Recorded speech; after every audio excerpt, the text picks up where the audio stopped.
What camera should I buy? Sony? Nikon? Is this camera good? Ha! I'm glad you asked. Today we're beginning a new series on the channel to help you start out with photography. And in this episode, I'm gonna help you understand what type of camera should you go for as a beginner. So I'm gonna show you the main differences, what to consider, and how to pick the right one for you.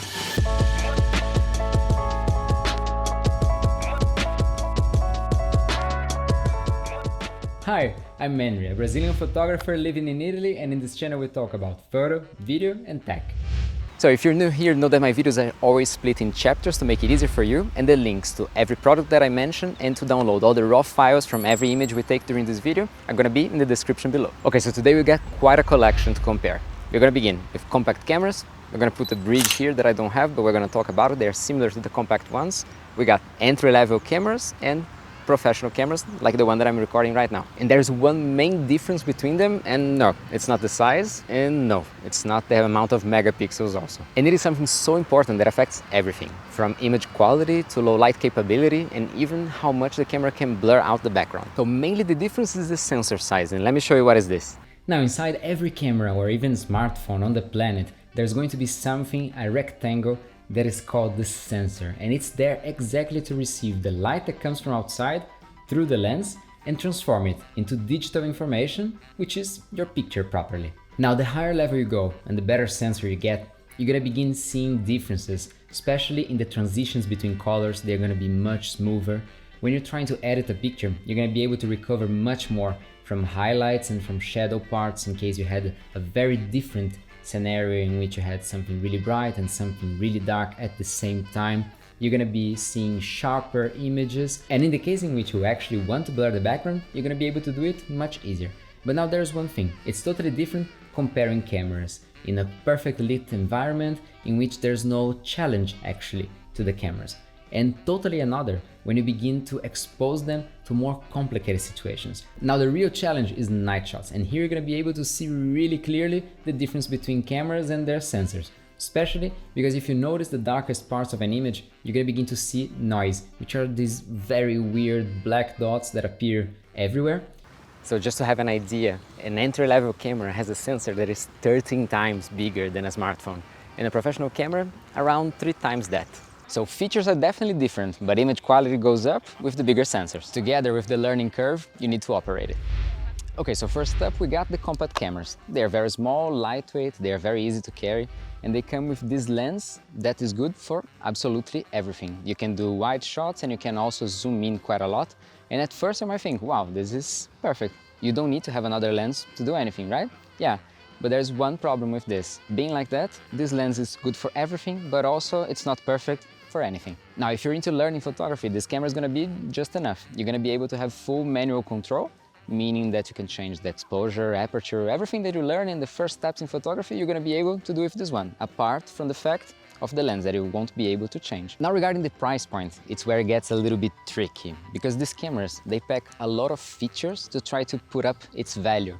And then more or less for the same price, you might be able to find some used entry-level cameras with a couple of lenses. So who do I recommend this for? Probably if your main goal is to have something really portable and can do quite good images, this is gonna be for you. If you're not really sure, let's check the next options. Alright, next we got the bridge cameras, and they do exactly what the name says. They bridge a gap between the compact cameras and the entry-level DSLR cameras. So you can imagine we're getting the sensor from the compact cameras and the body from the entry-level DSLR cameras all into one to make a new camera. Alright, and now you might be thinking that this makes no sense. After all, now you only have a camera that is heavier and has the same image quality as a compact camera. Yeah, but that's because these kind of cameras feature one specific thing that is very particular, very unique to them, which is a super zoom lens. Meaning that with these cameras, you can zoom ultra far, still having a very small body and lens kit together. So who do I recommend this camera for?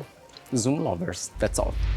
Now the difference between entry-level and professional cameras is gonna be, exactly, you got it, the sensor. And yeah, now you're gonna be able to change the lenses and just pick the one that is right for each occasion. You wanna do a shot that covers almost everything around you? Well, put in a wide-angle lens and fire away. Do you wanna do a portrait or something a little bit more personal? Okay, put on a portrait lens like an 85mm and shoot it. Now, there's an infinite number of buttons and functions on these cameras, but I promise you, in a couple of weeks, you're gonna be just fine and you're gonna have a lot of fun during this time. Alright, and now, once at this point, you're gonna be facing one of the deepest doubts of everyone that is beginning, which is choosing a DSLR or a mirrorless camera. And now there's something really important you need to understand. Check out this flow chart over here, and you're gonna understand that this question actually doesn't make that much sense. Let me explain you why. So take a look at this. You can have a $6,500 DSLR professional camera and at the same time a $1,000 mirrorless entry-level camera.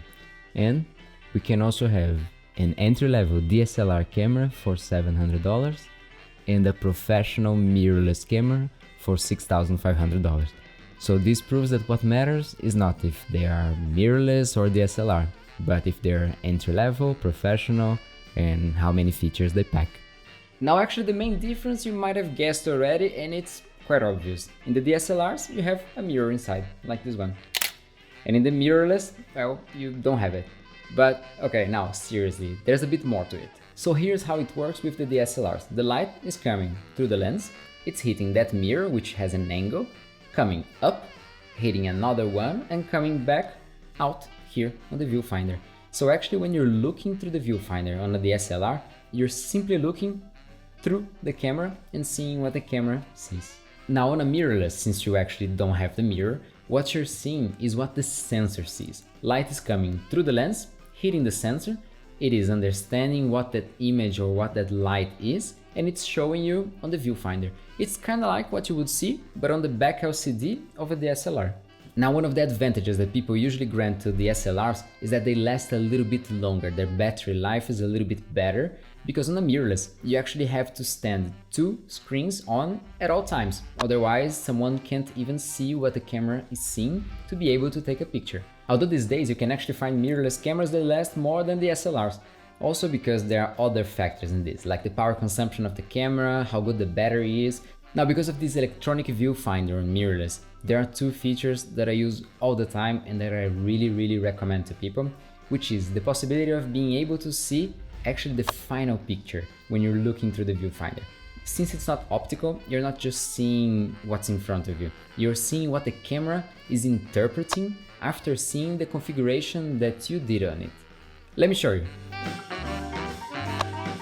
And then the second advantage that I was telling earlier is that you actually can review your pictures inside the viewfinder. So whenever it's super bright outside and you can't see a thing on the back LCD, you can just put your eye on the viewfinder and review everything inside it. It's much easier.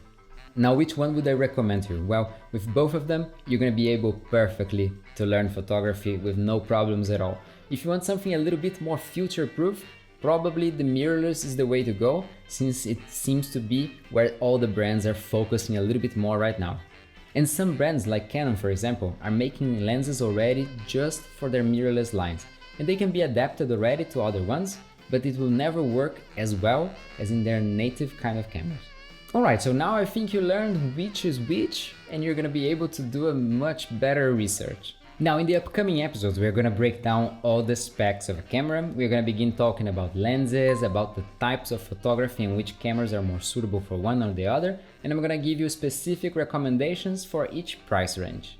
But I know some of you are gonna be on a rush, so I left already some recommendations in the description box below. Alright guys, thanks so much for watching. Share this video with your friends that might need this information and with everyone that might ask you which camera they should buy. And I'll see you in the next one. Ciao, ciao!